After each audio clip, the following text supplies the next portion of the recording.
So earlier today, I was browsing around YouTube. I was watching a video by the Fine Brothers, the people who do the so-and-so reacts to, and then it'll be some kind of video or something else that you'll see on the internet, movie trailers, video games, things like that.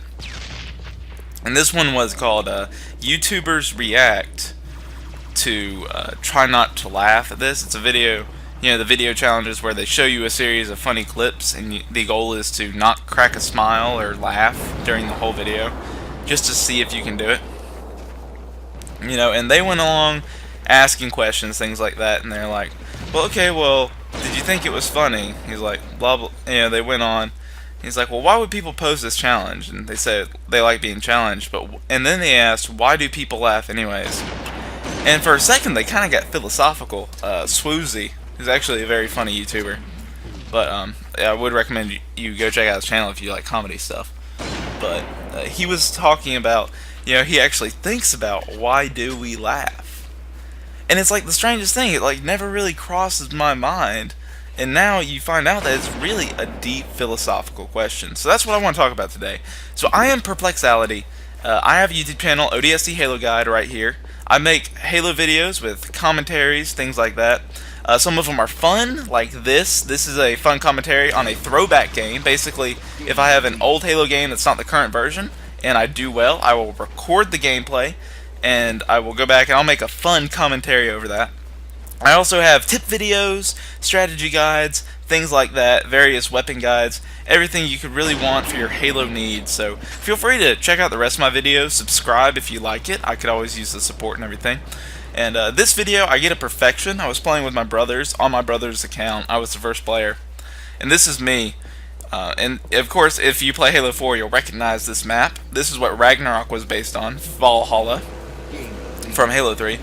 So pretty much you'll get to see this, but I really wanted to get back to why we laugh, because I think there's two different views of why you can look at that. You can look at that in a very theological kind of way, a very scientific way, and a very philosophical kind of way. So there's really three different ways.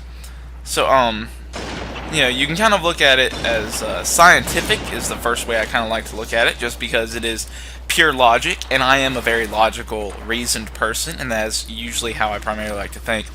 And I'm going to use the theory of evolution to kind of back this up. Not necessarily saying monkeys laughed and everything like that. So it's not necessarily like that, but it follows kind of the same premise.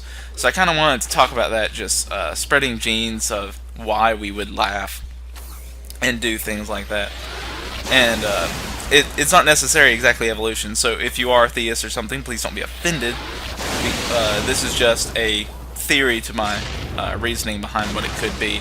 But basically, in the ye olden times, like 10,000, 5,000 years ago even, people were hunter-gatherers. They walked around, they traveled, they moved place to place in villages searching for food, and that was pretty much what we did to survive.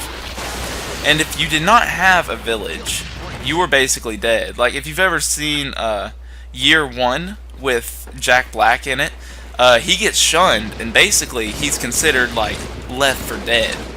And that's really how it was back then. So if you got shunned from the village, you were left for dead, you were gone, it's over, And so you have to be able to fit into the group. And part of that is being a sociably likable person.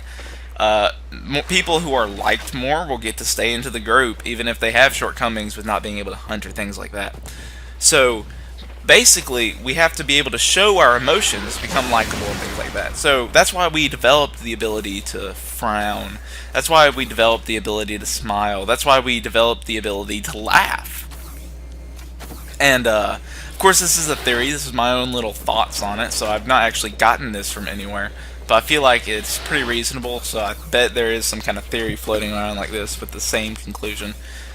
But basically, we needed to survive, and people who didn't laugh and didn't show their emotions were basically kicked out of the group. They died and couldn't pass on their genes. So now those people can't create more people who don't have laughter, and then the more sociable people do better in the group. They are able to get more mates, and they're able to spread their genes much more. And then they eventually developed full emotions this way. And this is kind of how we think we developed emotions over a long period of time, scientifically speaking. And the premise still applies logically, even if you do believe that different things happen like that. The premise still applies. Like if you look at sociopaths, current day, people who just cannot feel emotion. That's the definition of a sociopath. If you people who don't know, so those people are excluded from society. They kind of live alone, doing their own things. A lot of them are serial killers and something like that. We personally go out and kill them ourselves. So sociopaths are already on the brink of society. So you can imagine 10,000 years ago, if they were on the brink of society, they were basically gone from the village, quote unquote, and they were no more, and they probably would have died. So this is where I think this premise comes to light with the basic logic, and you kind of draw some parallels to current day. So those are my thoughts on it. If you are a theist or something, so you can kind of take the theist route, you can see that you could just say that God created emotions for people to use. Whatever really you like, it's hard to argue one way or another, but I'm trying to fit everyone's views. He may have given us emotions so that we could survive in groups like that together, where the old principle that I just explained applies. So either way you look at it, two halves of the same coin, really. And then you also have the deep philosophical meaning of what it is to laugh. Because what do you really do when you laugh? It you never really think about it in such a way. Like I've never even really thought about it until I heard this video of this YouTuber talking about it. And it was kind of an amazing revelation of exactly what it means to laugh and enjoy other people's attention. Because you'll think back to times like if you had a bad breakup or a bad friendship and things just weren't going your way and you were so sad and depressed and you were like, why do people have to feel these emotions? I feel terrible. But you also, these emotions are superfluous almost to an extent in modern society. So you're wondering, why do we have to have these emotions? But we also have all the good ones like laughter and joy and smiling and things like that. And it's all a very chaotic mix, where you're always kind of getting more and more chaotic. One of the rules of science is called the law of thermodynamics. By the way, that's a running riot. It's 15 kills in a row. So basically, if I don't die for the rest of the game, I get the perfection, which I do, to spoil it for you guys. So this is a perfection, if I didn't mention that earlier in the video. But the third law of thermodynamics, I'm getting back on track, says that everything's natural state is chaos. Whenever you build something, all it wants to do is break apart into the most random thing. That's like what diffusion is, where if you have a concentration over here, it's all concentrated in this area. It wants to break free and diffuse and get more random. So you think about it in this like environment, our emotions should be getting more random and crazy and chaotic, but we're actually getting very ordered and structured thinking, especially compared to other animals on the planet. You look, the only thing that even comes close to our social status is baboons. If you look at their social structure, they're the only ones that really exhibit these kind of emotions, and other kind of apes come very close, but I'm pretty sure baboons, if I remember correctly, are the closest. But I may be wrong. I just watched a documentary on it. I watch a lot of documentaries because I'm a very kind of science-loving person.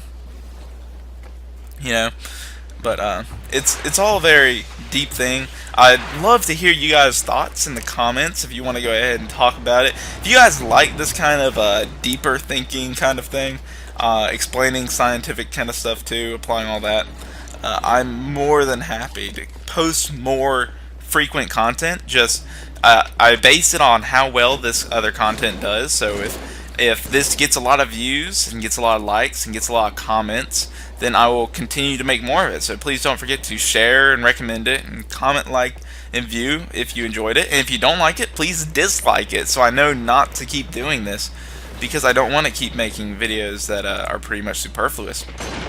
But we are at the end of the video. I'd really love to thank you guys for watching. It's been a fun video to make, and it's a fun gameplay right here. I was actually playing on 10 sensitivity on like a little fourth of a screen because I have a bunch of my buddies with me. But yeah, this has been ODST Halo Guide. I'm Perplexality. Hope you guys enjoyed it. ODST out.